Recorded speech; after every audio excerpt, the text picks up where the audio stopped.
This December, I watched A Christmas Carol. I mean, I always watch A Christmas Carol. It's honestly one of my favorite stories of all time, and it adapts to theater so well. You've probably even heard me say that every December, about half of all working actors are doing A Christmas Carol. And, as I often say at the same time, a third of all working dancers are doing The Nutcracker. But I really do enjoy it, and this year was definitely no exception. What you're looking at here is from the Blackfriars Theater in Virginia, which had this sort of funky homemade aesthetic. It really seemed like a bunch of friends just hanging out and doing the show together. Now, on the flip side, from the Geffen Theater in Los Angeles, I found this version. This is Jefferson Mays. He is an actor who specializes in playing multiple roles. Famously, he won Tony Awards for two different shows where he played eight characters in one of them, and then I believe in the other one it was something like 56 characters. This one was him doing a combination of reading the text of the book out loud and playing every part. This one came from the Bristol Old Vic in Bristol, which is in England. It was a really cool musical version, which took this sort of, I mean, you can look at the set and see that everything's very stripped down. As you can see, Bob Cratchit is speaking in sign language, so there's all these cool accessibility features. There's these really creepy puppets. Really creepy. Yeah, me too, Scrooge.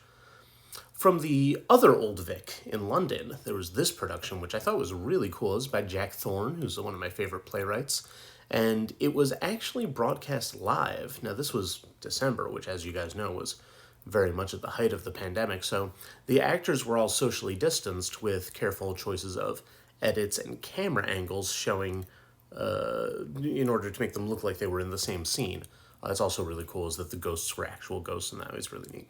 And it used actual charity, like they collected money for charities as it was going on.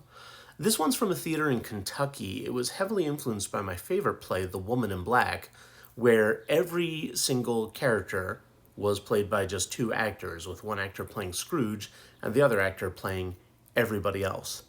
And of course, for a lighter factor, the folks at Mischief Theater did Christmas Carol Goes Wrong in their usual inimitable style, where the hapless actors of the Cornley Polytechnic Society just do a terrible job putting on a play. But you know what the best version of A Christmas Carol I saw all year was? It was a bunch of high schoolers in the most difficult time period, I think, to be a student that we have had in a very, very long time, getting together over video conferencing and just doing their absolute best to deliver theater to people at a time when it was needed more than ever.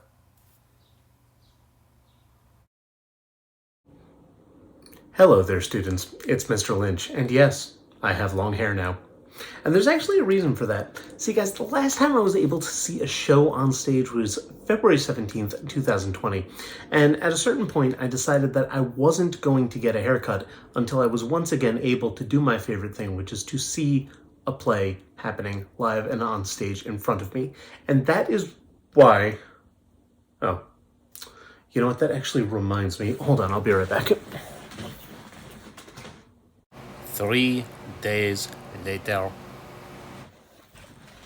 There we go. That is so much better. So, I want to send a message to all of you high school students, especially the seniors who are graduating right now, because I don't know if you guys remember this, but you seniors, you were my first drama students. If you'll recall, when you guys were in 6th grade, that was the year that I started teaching drama. Yeah, there it is. You remember that.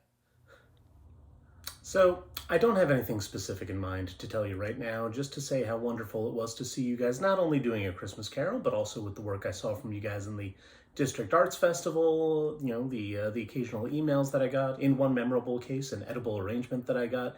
It was just wonderful to hear from you and to know that in this weird, difficult year, you guys have been, you know, keeping your energy up, keeping your spirits up, and still making art.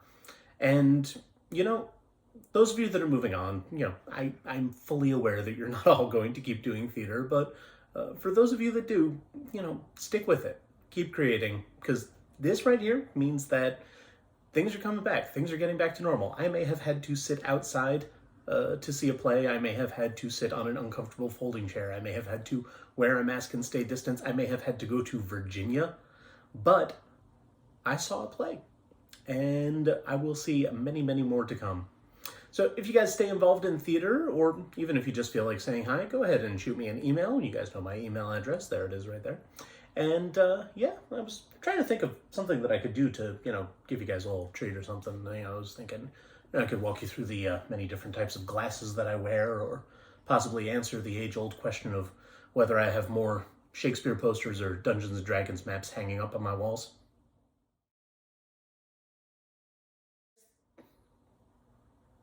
But instead I decided that the best thing I could give you, truly the greatest gift of all, would be embarrassing photos of yourselves from middle school. Enjoy!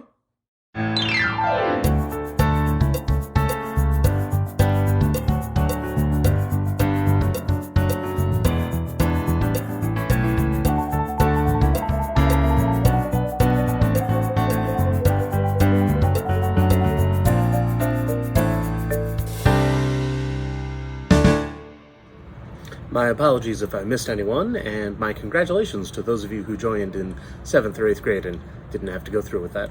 So for one more time, from the Mauger stage, congratulations, you guys made it. Break a leg out there.